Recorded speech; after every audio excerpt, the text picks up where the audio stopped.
Hey guys, doing a quick, just a follow up to the my last "Is it wrong? Makes no sense, double standards" video I did last time. That one was a little long, so I had to cut that one, and I'll just add. This one's just a short version of a couple of extra points. Had a lot of good feedback on the last one. The only bad feedback I got was when I was comparing that. It just seems like most basketball players are black and most coaches are white, and there just seems to, I don't know if there's complaints that um, there should be more black coaches, but nobody ever complains there should be more white players. And if common sense would say maybe it's because they're better suited for the job, like maybe for whatever reason whites are better coaches and blacks are better players. Is that racist? And who's it racist by? Am I racist saying blacks are better players?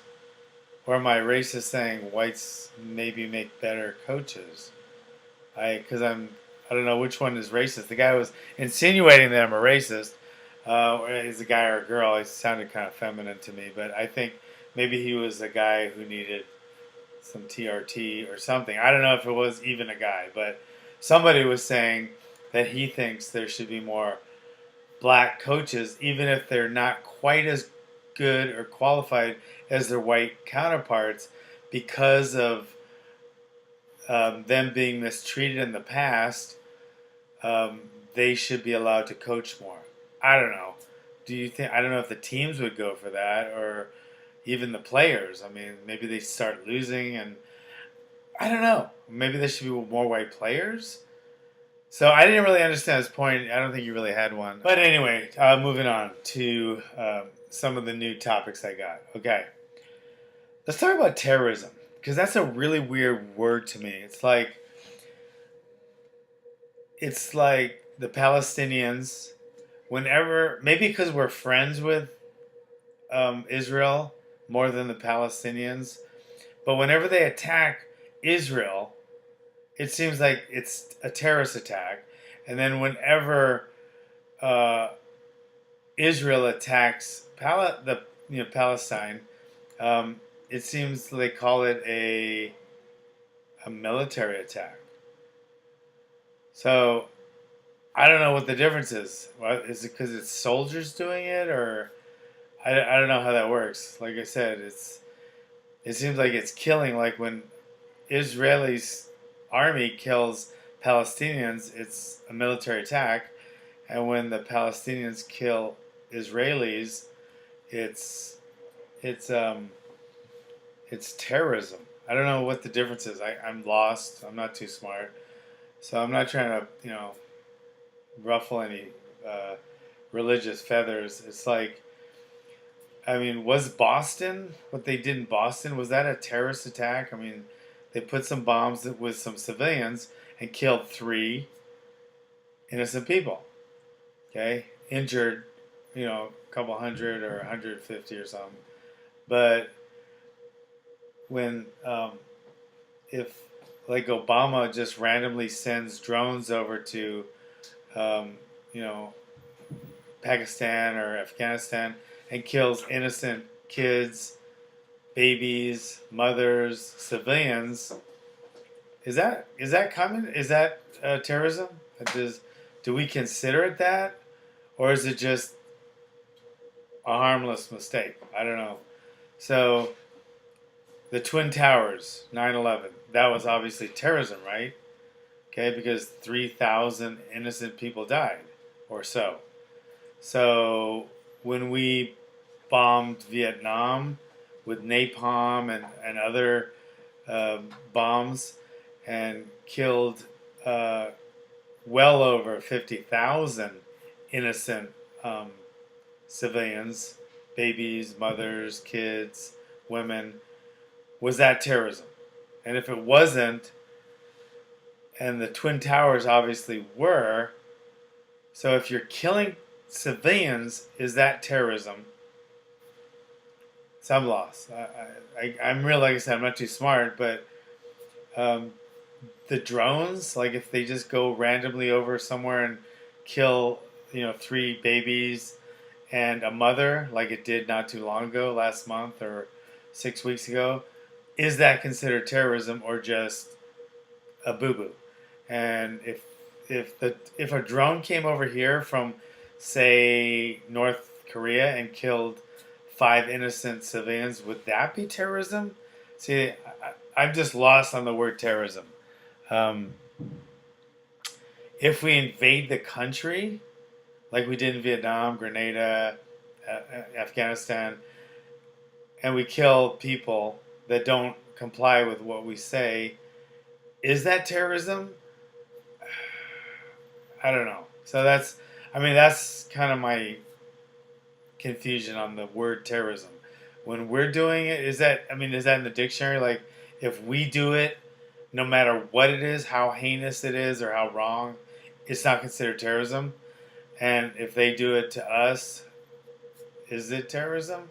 And I'm not trying to make a political thing here. I love my troops. I'm a veteran. Um, some of my biggest heroes right now um, are here. Veterans. Cody Elliott, Brian Stan, Marcus Luttrell. Um, Came into my life recently in weird ways, and they're like, heroes. And I'm like I said, I'm a military guy.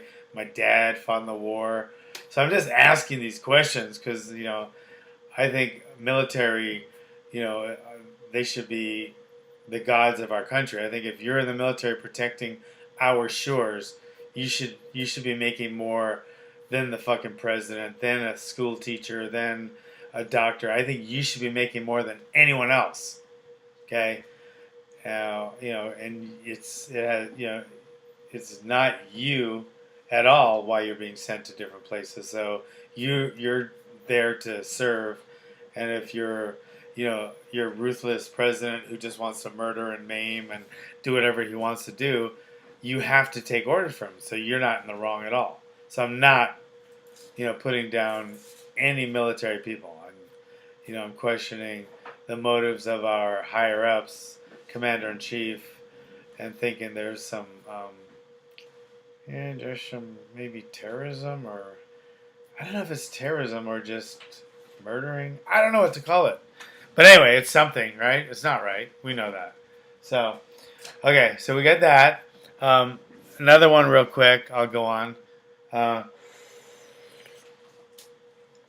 think I might have touched on this one, so sorry if I'm being repetitive, but I'm not too smart, and you guys know that. I might be a little punch drunk, like somebody's alluded to lately, and I can go along with that. I've been hit in the head more than enough times to be diagnosed with dementia pugilistica, which to you layman's is being punch drunk, and I'm okay with that. All right, so when you call me that, it's not a put down. So the guns and the mags. So cops need 30 round mags because what they say is that's what the criminals have. But we don't. Why don't civilians need them if the criminals do have them? It's already admitted by the police and by the military that the bad guys have these 30 round plus magazines, but then we don't need them or are not allowed to have them. But the criminals do. So why don't we? What if a guy busted into our house and he had a fucking 30 round mag and we're stuck with a 10 round mag? Why should he be 3-1 at an advantage over us? The cops have the 30 round mag. Depending on what part of the town you live in or city, the cops, average response time is double digits. 10 minutes is like the top response time. If you live out in the boonies or you're living rural, I mean you're looking at a 30-minute response time. There's a lot of 30 round mags could be emptied into your dead lifeless body in 30 fucking minutes. I mean, you just gotta slap it back in and just keep shooting. Your 10 rounds is up. So I don't understand why the bad guys get 30 round clips and we don't. I mean, because it's already been proven and it's already known that they do. So why don't we? Why is there any argument? Second Amendment, and what if there's tyranny? Heaven forbid. We know for a fact that our fearless leader is so far above any kind of wrongdoing, right? I mean, he would never, we would never, we must trust him, right? I mean, look, I mean, he's doing so good with the IRS. I mean, the other things that went on in Libya. I mean, he's above board. So why should we not trust him? Nothing will ever happen to you guys. So I say just give up whatever weapons they tell us to, because they'll take such good care of us. I mean, Jesus Christ, we can get hurt, and I'm sure Obamacare will take care of us all the way until we're fine, right? So trust in that, okay? Like I said, I trust my military. I would, put my life in my military's hands. But would you really to your fearless leader? Honestly, I didn't think so. Okay, so I guess that's all I got right now. I don't want to ramble on too much. Not. I think I did. But anyway, all right, if you got any more comments, please make them. I'm more than happy to hear from you guys, and sorry if I rambled.